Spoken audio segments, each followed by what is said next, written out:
Hello guys and welcome to my chapter review for chapter 271 of Tokyo Revengers. And the title for chapter 271 is called An Empty Wish. In this chapter we get to see many important moments take place, and we also learn a lot more about time leaping. However, the more we learn about time leaping, the more questions we have about how time leaping works.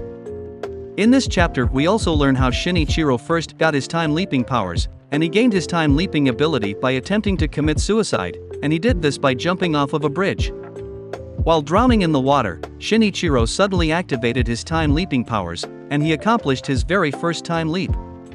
And in chapter 1, we see that this same exact thing happened to Takemichi, and seconds before he got killed by the train, his time leaping powers got activated for the very first time. It seems that a near-death experience is required in order to awaken a time-leaping ability for the first time, because Shinichiro and Takemichi both had this near-death experience right before they performed their very first time leap. And in the opening of Tokyo Revengers, I saw a scene of Takemichi that really reminded me of Shinichiro in this chapter, and it could have been foreshadowing for this moment. In the opening of Tokyo Revengers, I saw a small clip of Takemichi, and in this clip it seems like he is drowning in the water. Right after the scene where he drowns in water, Takemichi transferred to his adult form, and this signifies that he just time leaped.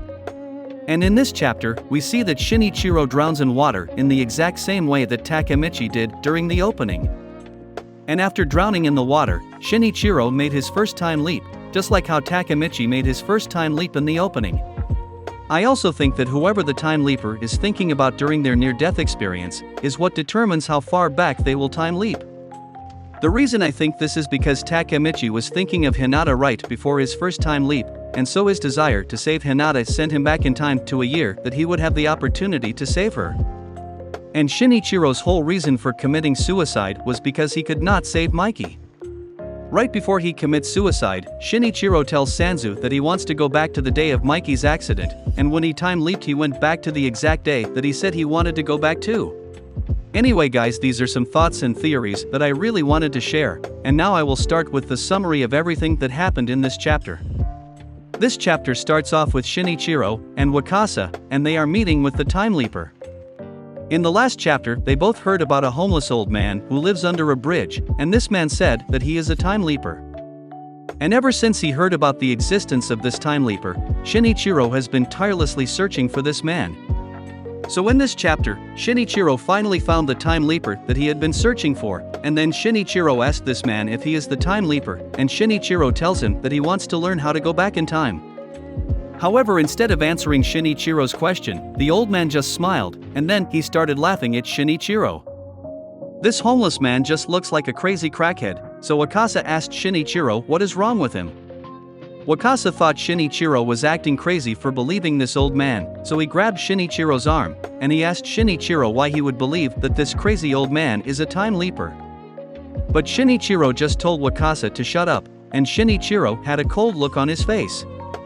Wakasa was surprised that Shinichiro was acting this way, and then Wakasa just got tired of dealing with Shinichiro, so he started walking back home. The homeless old man starts cackling like a witch. Then he tells Shinichiro that this power was very difficult to get in the first place, so he will not hand it over to just anyone. Shinichiro tried to explain to the homeless man that he needs the power in order to save his brother. But the homeless man just laughs at Shinichiro, and he mocks Shinichiro by calling him foolish. The old man mocked Shinichiro for wanting to save Mikey, and he told Shinichiro that saving his brother is just a trivial matter. This enraged Shinichiro, and the fact that the old man laughed at Mikey made him extremely furious. And then the homeless man revealed that he got his time leaping powers by killing the person in front of him. We see that Shinichiro's facial expression is very vicious, and his eyes are cold. Shinichiro is so infuriated that he could not hold back his anger, so Shinichiro picked up a metal pipe, and then he started charging at the homeless man. While the homeless man was trying to walk away from Shinichiro, Shinichiro came up from behind the homeless man, and then he tried to hit him in the back of the head with a metal pipe. With only a single swing from Shinichiro's metal pipe, the homeless man's body fell to the ground, and he is lying in a pool of his own blood. After attacking the old man, we see that Shinichiro's eyes have turned white, and he looks very stressed out. Shinichiro is panting, and he has many sweat drops running down his face. While he is lying in a pool of blood, the homeless man starts cackling, and then he says that Shinichiro made the same decision as him, and just like him, Shinichiro chose to kill. However, Shinichiro is still enraged, and he keeps mercilessly beating the man with a metal pipe, and while he is beating this man, Shinichiro keeps telling him to shut up. Shinichiro says, "Shut up, shut up." While Shinichiro is telling the homeless man to shut up, the homeless man tells Shinichiro that he will curse him. And the man says, "Curse you, curse you." Shinichiro is extremely unhinged in this chapter, and Shinichiro killed the homeless man by brutally beating him to death with a metal pipe. But before his death, the homeless man cursed Shinichiro, and these were actually his very last words. Since these were his last words, I think that they have to hold some type of significance, and maybe they will play a part in the future of the story. After killing the homeless man, Shinichiro thought that he would instantly go back in time, but then he realized that the time leaping wasn't working. Shinichiro is on his knees, and he just keeps yelling the words, "Go back, go back, go back," however he still did not go back in time. Shinichiro starts shaking, and he is also crying when he realizes that even after killing someone for this ability, it still does not work. The chapter then switches to the next day, and the date is July 30th, and we see Baji and Sanzu. It is raining outside, and Sanzu met up with Baji, and Baji asks Sanzu what is up. And Sanzu says that he is going to go visit Shinichiro because he is worried about him. We can see that in this timeline Sanzu turned out to be a good person, he cares for other people, and he shows emotions by crying for his friends. So I think that the reason he is so different in the current timeline is because the day that he got the scars on his face ruined his mental health, and it is possible that it psychologically changed his personality. While Sanzu was walking to Shinichiro's house, he suddenly noticed something. Sanzu sees Shinichiro standing on top of a bridge, and he is about to jump off of the bridge. Sanzu became surprised, and then when he realized what was happening he became extremely worried. Sanzu runs towards Shinichiro, and he asks Shinichiro what the hell he is doing. Sanzu is extremely worried for Shinichiro, and he is trying to stop him from committing suicide. But when Shinichiro notices Sanzu, he already looks like he has died inside, and he just says Sanzu's name.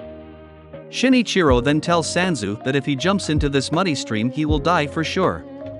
Sanzu tries to save Shinichiro by telling him to get down from there, but Shinichiro does not listen. Shinichiro says that today is the day of Mikey's accident, and then he says that he wants to go back to that day.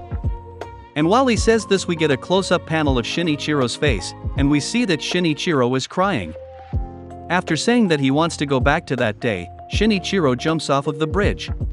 While Shinichiro is falling down to the ground, Sanzu is running, and he is trying to save Shinichiro, and we see that Sanzu is crying, and his tears are streaming down his face. Sanzu yells and he tells Shinichiro that he can't do this. And then he yells Shinichiro's name. In the Banten timeline, Sanzu had to watch Mikey commit suicide, and now in this timeline, he has to do the exact same thing with Shinichiro. Takemichi is the person who saved Mikey from committing suicide, and Sanzu was the person who tried to save Shinichiro from committing suicide, so this parallel makes me even more certain that Sanzu is the trigger. And Sanzu even tried to reach out his arm to Shinichiro, which is the same exact thing that Takemichi did to Mikey, so I think that this parallel is definitely not a coincidence. I think that the author put Sanzu in this scene for a reason, and this reason is to foreshadow him being the trigger.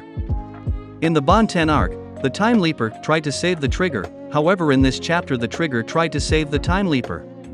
We see Shinichiro diving headfirst into the ground, and we see him right before his body hits the ground. Shinichiro's body then falls into the river, and instead of struggling he just lets himself drown deeper into the water. And while he is drowning, Shinichiro just thinks to himself that he can finally be at ease. Shinichiro has been suffering and struggling for so long, so he is glad that he can finally be done with all this.